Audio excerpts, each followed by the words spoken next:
kombi yangaitwa right. Lori ndio ya dambura proper shaft yakabuda muroad yakaenda another way. Sakira zvinowira pamusoro pekombi. Saka hapana kana apona ipapo. Chimo chokutoti kombi inotakura 118. Saka 118 wese washaika. Nanzi vanhu vanopa zvinhu zvangu akoshesa zvinhu kudarika upenyu hwevanhu. Vanhu vangu vachitema tichivanzwa tichida kuti tibatsire vanhu akati musabata. Kusvika vanhu vasvika pakuparara takatarisa. Tifanira kuti tikwire kombi. Saka I was shocked ndapa waterworks ndichiona kombi iya yanaifana kuti ndikwire. Zvazvokwadzisisa chaizvo zvokuti even isiri hama yako you feel up in tears.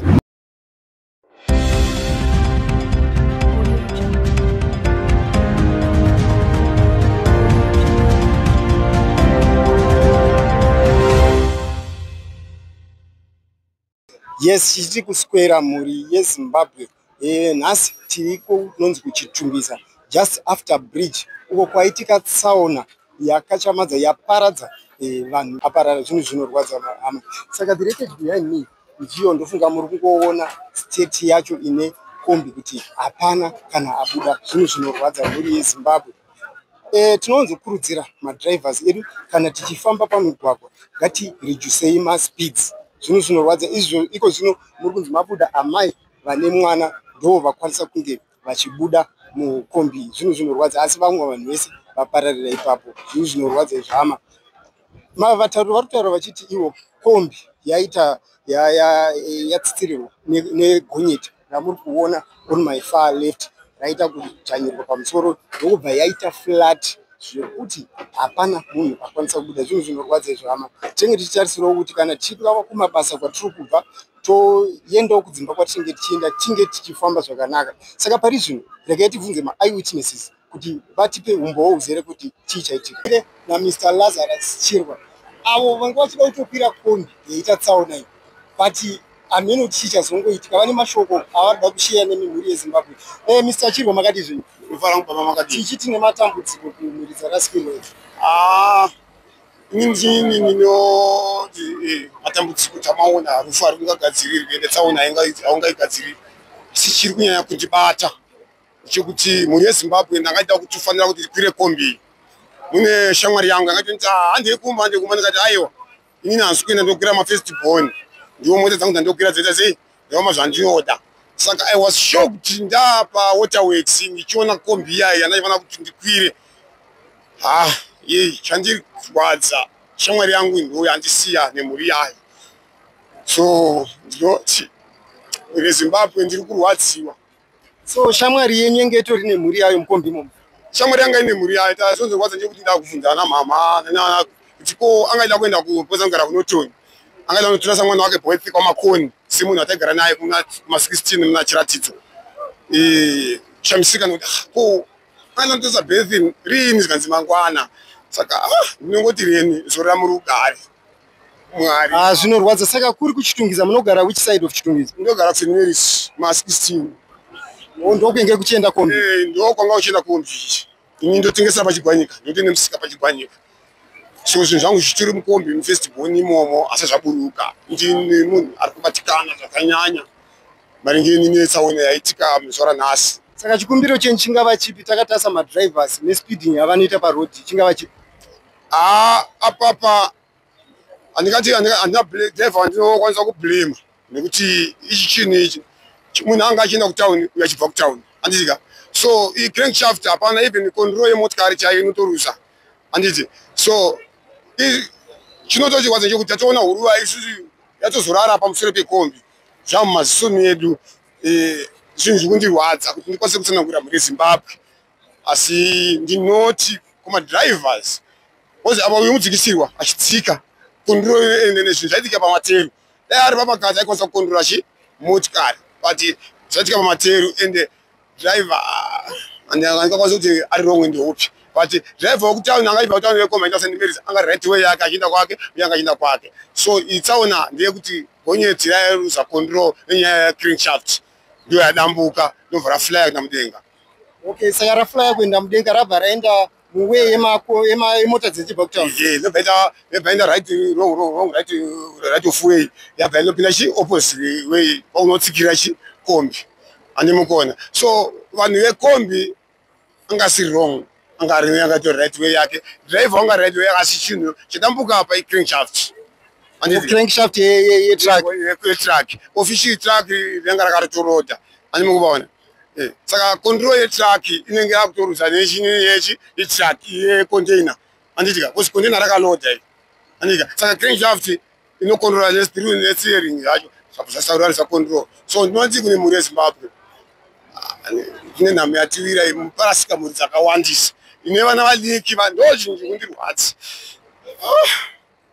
izvo zvinotoidentifiwa mabodies ndopandaona hama yangu yandoziyana nayo infact mwana wasawira wangu womuraini anonzi Maireni ndanzwa kuti hanzi Gonyeti ranga chibva kwamakoni richimhanya saka zviri kunzi rinenge raruza control kombi yanga ichibva kutown yakatakura mapassengers saka Gonyeti riri kunzi raencroacha kuya kulane yekuright isiri yayo ndofunga raruza control saka ndobva rasvika varanowira pamusoro pekombi yanga ichibva kutown zviri kunzi hapana abuda zvinorwadza izvi hama so munotiwo kudi kune vatyairi mashoko enyu eyambiro kuti mugwagwa umu vange vachifamba zvakanaka tinota madrivers ngave careful pakufamba kwavo uyezve vazive kuti pane dzimwe sport dzekuti hapafaniri kumhanyiwa kunyange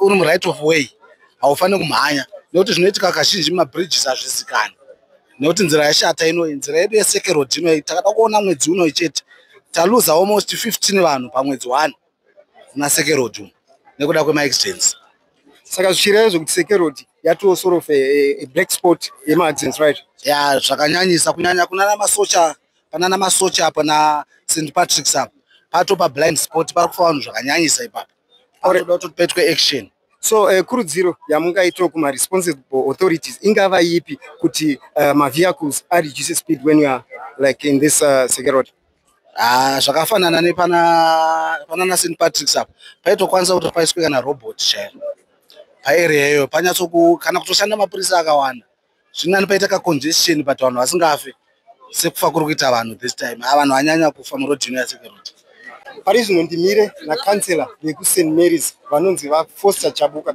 vada kupawo umbowo hwakazara zvinhu zvinorwadza mhuri yeZimbabwe honorable mungatsanangurira mhuri yeZimbabwe kuti chiitiko chinosuyisa ichi zvafamba sei inisa kansela Chabuka wenharaunda yeSt Mary's ndo chiitiko chaitika muSt Mary's chiitiko chinorwadza nekuti vanhu vafa panapa wakawandisa handisati tambosangana nazvo kutori neimwe mhuri yabva yafa mwana baba namai saka chiitiko chiri kurwadza vanhu vemuSt Mary's vanhu vemuChitungwiza saka kurudziro yangu yandinayo ndekuti vatyairi vedu dai wakwanisa kunge vachifambawo zvakanaka murodhi uyezve rodhi yedu yeSekerod yatishatei dai zvaigona kana dai zvaibvira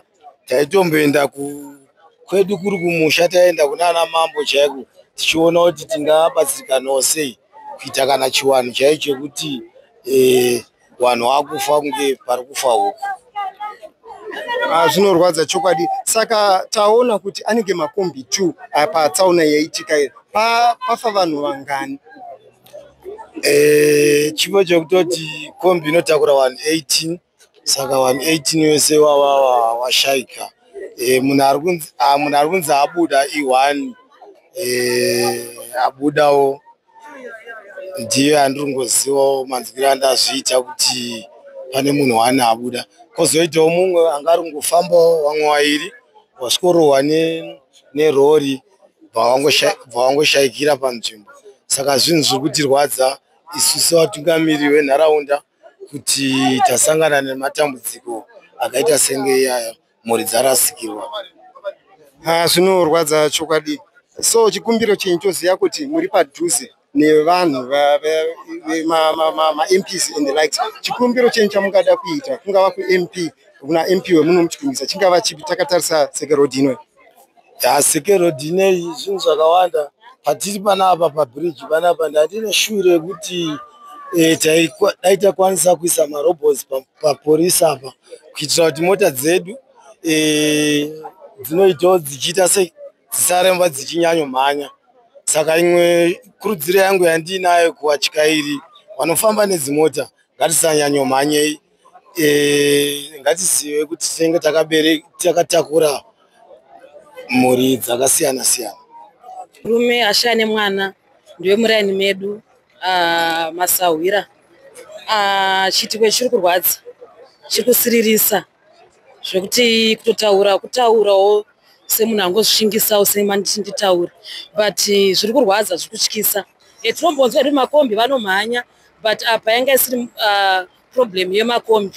Irori rabuda yanzi shaft yaluza ndokubva aluza control achinopinda mulane remakombi anga achibva kutown. Kana munhu waneta pabasa either uzorore kana kuti kana mota inofanira kuserviswa unoonekwa kuti yakugona iri kufamba, bosi zvinoitika mapatsi emotikari isimbi dzona kufa sezvaitika ipapapa. Hatingablame driver because hatiradza kuda kucontrola, pamwe anga achinowira mubridge kana kuti asi sekutaura zvaita aluza control. Ndimwari vaita kuda kwabva zvinotyisa, zvinorwadza. Asi yamiro yekuti pamugwagwa kungatigonei kucontrola either speed uyezve kana waneta usikwanisa kutyaira zorora wotaura kuti nhasi handisi kukwanisa, zvinoona kuti batsira kuavoida. Uye parodhi yakadai so seseke rodhi yakutyisa, zvakutoda kuti vanhu tinamate tachingokumbirawo kuti vafundisa kune makereke timire pamwe chete tibase kunamata. Tisanamatire kufunga murume kufunga, asi tinamatirewo vanhu vari kutyaira vari kufamba mumugwagwa kuti Mwari wavafambise, mweya mutsvene wavafambise. Patsaona ndashokirwa nemwana womunin'ina wangu nemwana wake. Menoti mudzimai mupenyeri ari kunzi atakurwa enda kuchipatara. Chandinoda kungotaurawo ndechoti vanhu vemakombi vasanyanya umhanya, spidi yavanoita vachiteremuka kupinda mubridge muka yakanyanyisa zvode driver pamwe ngasingamhanye pamwe aibreaka waikwanisa kunzvengo gonyeti. Ini ndarwadzo zvangu achangobva mukurore zvosvika mwana kawo akasati kambosvisa 2 years. Ndarwadziwa hangu. Saka mashoko enyu edzidziso kumadrivers aya ingava ipi kuti tisarambe tichifesa maaccidents akadai so? Mashoko angu edzidziso ndekuti madriver ngavasamhanyisa, especially ipapa pana hunyana apa. Pana hunyana apa vanoita kuteremukubururuka chaiko zvokuti kana wakamira unoti nhaini ndokombi yandinokwira here inofamba kudai. Speed vanonyanya vakomana ava vemakombi. Dai kuri kunzi zvoti pamwe ngasingamhanye pamwe zvaikwanisika kuita sei kuavoidika, but nenyaya yekuti anenge achimhanyawo haachakwanisa kubreaka kuti asanopinda mutsaona. Ngavasamhanya vakomana ava, tinongokwira makombi nyangwe vakasamhanya. Tineti Vincent yamabhiza awo ndinogara muZingeza 5. Chiitiko ichi chabatikana nacho zvikuru chaitika ichi. Rori ratsikirira kombi taine kubatikana tine hama dzedu dzatarasikirwa nadzo, tine urombo mhuri yeZimbabwe. Tabatikana chaizvo. Vanhu vose vanga vari mukombi vaparara, vese vaparara, hapana kana mumwe chete abuda. Chikumbiro changu ndechekuti vemakombi kunyanya ngambomira kudhiraivha nevanhu vechidiki, nekuti hatina 3 days paine umwe achashayikirwa naye wemuZingeza futi anga ne 25 years, mukomana wechidiki anonzi Naichel anova atonoradzikwa muzuva ranhasi pazororo. Pane mumwe zvakare, pane accident imwe yakatomboitika before yaitika nhasi. Hongu ane 3 days yaitika, tatorasikirwa nemukomana yete aitomuziva zvikuru asi aimhanyisa makombi. Saka vana vechidiki ngavambomira mumakombi, ndovari kuurayisa vanhu kunyanya. Zvinorwadza chokwadi. Saka mungaita ruzivo kuti mushure mekunge chiitiko chaitika, polisi kana kuti maambulance atora nguva yakadii, kunyanya maambulance atora nguva yakadii kuti asvike panzvimbo? Atora nguva yakarebesa, ende rubatsiro papasina kuti tikwanise kubatsira vanhu nekuti kombi yanga yakatsikirirwa papasina rubatsiro. Muridzi wekombi abva ataura kuti musaburutse zvinhu zviri mukati kusvika ngaitongo rikaburutswa zvinhu ngatenge akuduburwa iyo trailer, zvoti vanhu vamboda kubatsirawo vachiburutsa zvinhu vachiti offload tikwanise kubatsira vanhu vanga vakatsitsirwa, asi muridzi uyu aramba netrailer yake. Munhu angachira muridzi wekombi yaita accident yanga achirambidza vanhu kuti vabatsirwe? Kwete, muridzi wechitrailer cheGonyeti ndiye afonere aramba nhasi zvinhu hazvisati zvaburutswa. Saka chinangwa reason yanga achirambira kuti trailer yake isumudzwe kuti vanhu vakwanise kuwana kubatsirikana ingava ipi?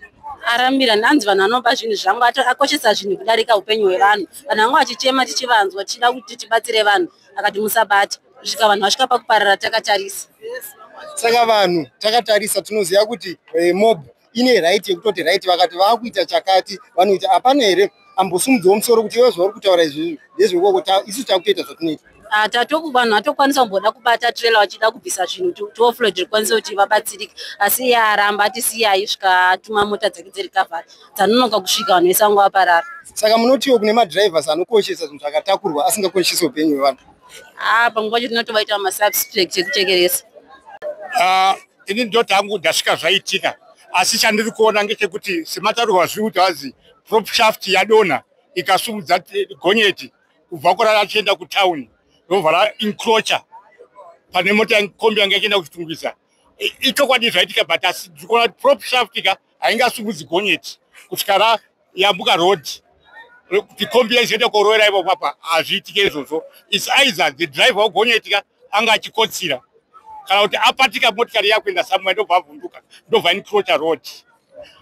Zvakadaro muchitungwiza road munomuka speed iri kuwandisa, saka chichemo chedu semaresidents ekuchitungwiza tatuti dai taisirwawo mahambu, because tine 2 days ago tine kombi yakarowera paprospect apo, hatina marobots, hatina anything, saka dai taedzerwawo kuti apo neapo paiswe mahambu so that madriver edu especially emakombi abono apano reduce speed. Ndo chichemo chedu. Zvinhu zvinorwadza chokwadi. So mashoko enyu enyaradzo kune mhuri dzashaikirwa angavapi? Ndinoti muchitiko chakadai ichi chinorwadza zvikuru. Ndikangoti ngawafambe murugare, but zvarwadza munhu wese sekuona kumunoita vanhu vakaungana kudai izvo. Zvinorwadzisisa chaizvo zvokuti even isiri hama yako you feel up in tears. Ndezvaitire chitiko chaitika pano, zvinorwadza. Hurumende dai una zvekuita. Chitiko chaitika apa chinorwadza zvikuru, because upenyu hwevanhu hwakakosha. Of course nhamba yevanhu vafa apa inorwadza yakakurisa, and then pamwe pacho vanhu vanogona kublema kuti ndingazodai, but inenge ingori nguva yaMwari yaita sei yakwana. Hatikwanise kudzivisa rufu kana rwatouya runenge rwatouya, but tiri kurwadziwa. Of course uzonzwa wamwa kuti it's like pakaita tsaona yakafanira kuti pane kombi saizvo zvizvo vanhu vanenge vasina chawaona pachitiko chaitika. Zvazviitika ndezvekuti kombi yanga itori right, roriwo ndio yadamburawo proper shaft yakabuda muroad yakaenda another way, but vanhu vanenge vakutaura nepasipo, because munhu anotaura wakangosvika anotaurawo neside rake, but hakuna munhu anombofarira kuda kuurayisa munhu kana kudii, but arwadziwa. It's like panyaya yetsaona vanhu vanofanirwa kunyatsotarisa mota dzavo, fitness. Mota yake munhu asati asimuka unoona kuti mota yake iri mucondition yekuti inokwanisa kufamba muroad here, and then speed vanhu ngatifambewo nenormal speed, tichengetedze upenyu hwevanhu. Zviri kutirwadza, chanyanya kutirwadza tanzwa vana vachichema vari pasi pekombi. Saka tiri kukurudzirawo kuti hurumende ngaiitewo madisaster management ari efficient, ekuti kana paitika tsaona dzakadai ngapakasike kubatsirika, mahospital, maambulance zvese zvikasike kufamba. Saka ndiri kurwadziwa chaizvo nezvinhu zvaitika nhasi, kuti upenyu hwarasika. Vanhu vaifanirwa kunge vachipona asi vararama vazoenda havo, asi tiri kurwadziwa zvikuru. The days are now evil. Ngatinamatei Mwari wekudenga vadzivirire tsaona dzakadai. Upenyu hwarasika asi tinovimba kuti Mwari vachatinyaradza. Tiri kuchemawo naIjehovha wedu ashaika nehama dzedu dzashaikawo zhinji pano. Patora nguva yakadii kubva paita accident kuti maambulances azoresponda to the scene? Apo panoda kugadziriswa ipapo. Maambulances zviri kutora nguva. Dambudziko iroro rinoda kugadziriswa muZimbabwe. Maambulances kuuya kuti asvike panjodzi zviri kutora nguva. Zvatotora kanguva kuti maambulances asvike panzvimbo yakaita seimweni pachiitiko ichocho chaitika. Marodzi zvangu sepano sekuona kwangu marodhi yakanaka, asi chiitiko chaitika apa handizivi kurori mafambiro arazoita kuti chii chazoitika kuti kurose kuuye zvichizo wekombi anga ari right, mafambiro anga achiita anga arifamba anga ari murori yake yakanaka, anga ari muwere yake yakanaka, but parori apa handichiziva chii chazoitika ipapo kuti kurose uyu. Pamwe driver anga akakotsira, handichazivi chii chaitika ipapo. Zvinorwadza mhuri yeZimbabwe. Tarasikirwa neruzhinji rwakaona hazvina kunaka zvinhu zvakaita seizvi. Tinochema, ngaticheme hedu netariro. Tarasikirwa neupenyu hwayo. Tiri kudaira kuti panapa handina hangu exact number yevanhu vashaya so far, zvichakonfirmwa nemapurisa, asi ndiri kudaira kuti parasikirwa vanhu varasika pano paaccident inoyi vakawanda zvikuru. zvinhu zvinorwadza. So chikumbiro chenyu kune madrivers toziva zvikuru vamwe vanoda kumhanya zvezvi kuda kuningira chikumbiro chamungade kuita ndechipi takatarisa tsaona pamugwagwa?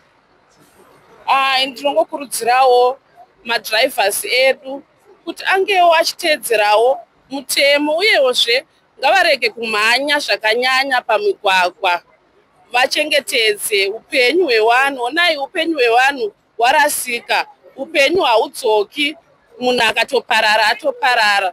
Zvinova zviri kusuwisa uye ndiri kungotiwo kune mhuri dzarasikirwa, kune veukama varasikirwa, ndiri kuti nematambudziko. Zvinhu zvaitika nhasi zvinhu zvinosuwisa, zviri kutishungurudza uye zviri kushungurudza mhuri yese yeZimbabwe. Chokwadi tinotenda. Nechikumbira kuziva kuti hapana here sezvimwe zvingaitwe kuredusa speed dzemota pamugwagwa takatarisa Seke Road iyo inoyi. Seke Road ngangoti mugwagwa uri kusangana nematambudziko ewaya ema-accidents akanyanya. Tiri kungokurudzirawo kuti mapurisa sekuita kwavari kuita basa ravo vapfuurire mberi vachiita basa ravo sekuita kwavagara vachiita. Aiwa, tinotenda. Yes, ndofunga muri kuzvinzwira mhuri yeZimbabwe from the mayor. Zvinhu zvinorwadza kuti 17 mafamilies arasikirwa neupenyu. Vanhu vangu vakatotarisira kuti vachatosvikawo kudzimba kwavo vachingokontinua nelife yavo. Saka tiri kuda kubvunza zvakare vamwe vamiriri vechitungwiza municipality tinzwe zvizere. Pari zvino timire natown clerk wemunicipality yechitungwiza Mr. Jackson Samkeke. Mungataurirawo mhuri yeZimbabwe chitiko chinorwadza ichi chichibata zvakare kuti zvanyatso kufamba sei? Tragedy yaitika panapa yakaoma, pafa vanhu vakati wandei chaizvo, vari more than 17 vanhu vashaika panapa. Zvimamirira zvaita handiwo ende haisusu tiri kurwadzikana chaizvo mumusha wechitungwiza netragedy yaitika iyoyi. Tochiziva kazhinji kuti Chitungwiza Road yagara inowanzoitika zvema-accidents. Chingaitwe chii semaonero enyu sema-leaders echitungwiza kuti zvireduce ma-speeding parod? Tine zvatinowanzoita zvakawanda-wanda. Iko zvinezvi mukatarisa iyi two-way traffic, dzimwe dzinoenda nekuku dzimwe zichienda uku. Imwe way yekuti tireduce ma-accidents edu muchitungwiza. But kana taamukati mechitungwiza munoona tinoisa ma-speed humps kuitira kuti vanhu vareduce ma-speed yavo pavanenge vachifamba mumusha. Chokwadi zvinorwadza. So chikumbiro chamukuda kuitawo kune tingati vegovernment ma-responsible authorities chingava chipi zvakare takatarisawo tsaona yaitika? Mukatarisa Chitungwiza musha une vanhu vakawanda, over 500,000 yevanhu vanenge vari mumusha wechitungwiza. Saka chikumbiro chedu chaita chekuti at least dai papaitwa road rail, at least vanhu pakaitawo njanji vanhu vachienda nerail, zvinoita kuti ma-accidents ema-roads ainge anoita kakureducika because vanhu vakawanda strike vanobva muchitungwiza vachinanga mutown every day. Aiwa, zvinorwadza. So mashoko enyu enyaradzo kune mhuri dzashaikirwa nevadikanwa vavo anga vapi? Ndinoti nematambudziko aya tinorwadziwa chaizvo kune vashaikirwa nevadikani vavo neurombo chaizvo nechiitiko chaitika ichi. Mwari ngaave nemi, ngaakunyaradzei pachiitiko ichocho. Endairawo government ichabetserawo pakuti ipindire pakuvigwa kwechiitiko ichocho because yaita a national disaster. Vanhu vari more than 18 in national disaster chaiyo. Mire neve-funeral assurance yeGolden Note. Tinoti patipa umbowo uzere kuti chiitiko ichi chaparadza vanhu vakawanda kudai so zvafamba sei? Memo mungatsanangurirawo mhuri yeZimbabwe chiitiko ichi chafamba sei? Maswera say thank you so much Zim Trends. Ndinoitwa Lois Zvidzai from Golden Note Funeral Services. Tiripo pana Seke Road pa bridge long CA police pane chitiko chiri kusiririsa chiri pano. It's so sad. You can see there is multitude of people pano zviri kurwadza mhuri yeZimbabwe asi chekuita hapana. Tinongotenda mapurisa edu Zimbabwe Republic Police, deputy manager edu, VID officers and the officers at large. Isusu Golden Note tiri pano kuti tibatsirane nemapurisa edu eZimbabwe tiwane kuremova clear road. Chisi chitiko chiri kunakidza kuti titarise asi isusu tiri pano kuti tibatsirane senyika. Kutaura chokwadi chimiro chiri pano chakaoma. Vazhinji vari kubvunza kuti kona Lois zviri kumbofamba sei, uri kuzvigona sei? Asi ndingangoti zviri kungoda nyasha mhuri yeZimbabwe. Tangoda nyasha dzaMwari tipedze basa because pano pane mitumbi yakawanda. I'm sure police ndoinogona kutizivisa kuti pane vangani vashaika, asi vanhu vazhinji vari pano. Iso sedhama dzeZimbabwe ndingangoti tokurudzira vatyairi vese, please take measures muroad. Nekuti tiri kunzwa cause of accident kuti inenge yakonzerwa nenegligence usingazozivako, asi kutaura chokwadi safety first. Thank you so much. In the center organization, the Convergence Community Emergency Response Teams, through our network, received a notification that there was a fatal road accident on St. Mary's Bridge. And we immediately responded. We activated several ambulance services, and because to want to shika before the ambulances get there, just to stabilize the casualties. So, but Shika, fortunately, other multiple service providers had arrived, and they were here. And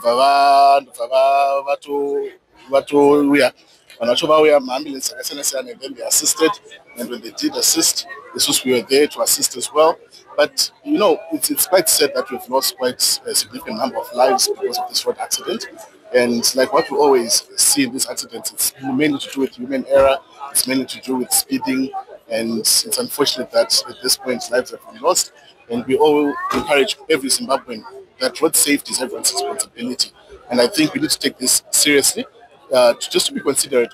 In Bandung Famba, you know, is the pedestrian safe? In Inwache, am I safe? Are the road users safe? I think that's the only way we can combat, you know, this road carnage. And it's quite sad that we've lost lives, and we send our condolences to all the bereaved families.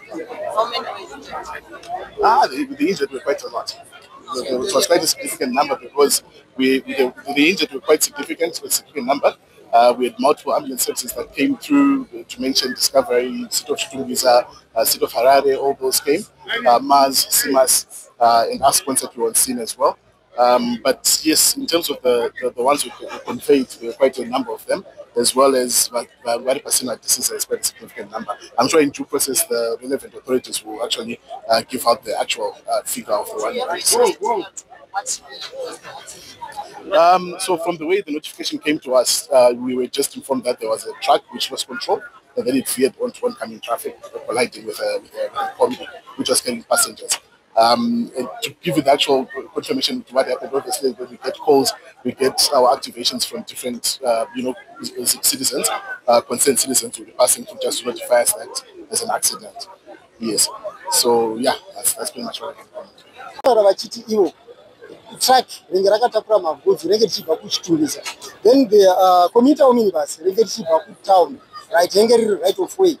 Nekudaro track runzi radambuka prop shaft ndokubva ratanga kusweva rakananga ku-one way inge ine mota dzinge dzichibva kuHarare. Zvadaro track iri kunzi rasweva rabva rasvikodzvanyidzira pamusoro pekombi inge yakatakura vanhu 18. Pane vanhu 18 vanga vakatakurwa. One ndiye abuda, amai venge vaine mwana, vamwe vese vaparira ipapo. Zvinorwadza zvimwe veZimbabwe. Nekudaro vatauri vari kutaura vachiti pane vanhu 2 venge vachifamba vari kunze kweroad. Kufamba kwenjira track rera rabuda off road radhuma vanhu vaya, zvichisanganisira izvo kuti vanhu vatozorasikirwa mutsaona vanosvika 19. Zvinorwadza zvama. Would love you to come in the comment section. Mopowo pfungwa dzenyu kuti matraki vedu logistics avo muri kumbosevisawo here matracks enyu. Ndakatarisa track is from South Africa. Ngatiuye mucomment section tipowo pfungwa dzedu. But vatauri vari kutaura vachiti ivo mushure mekunge track iratsitsirira kombi vanhu vachikola for help, muridzi wetrack ari driver aramba kuti vanhu vaoffloade dzati track kuti vakwanise kunge vachibatsira vanhu venge vari mukombi. Zvinorwadza zvama. Aendera mberi zvakare vachitaura kuti anga achityira kuti zvinhu zvake zvinodiwa, asi haana kuda kukoshesa upenyu hwevanhu vanga vakadzvanyirirwa vachikola for help. Zvinorwadza zvama. So we'll have you to come in the comment section mupowo pfungwa dzenyu kuti vanhu vasina moyo vakadai, munhu ari kuchema for help, and at the same time munhu ari kutyira zvinhu zvake kuti zvinodiwa ndozvo basa rangu rinozopera. Chii chakakosha ipapo? Don't forget to like, share, and subscribe to Hot Zim Trends so that whenever we post such kind of latest news, you'll be automatically updated. We love you so much.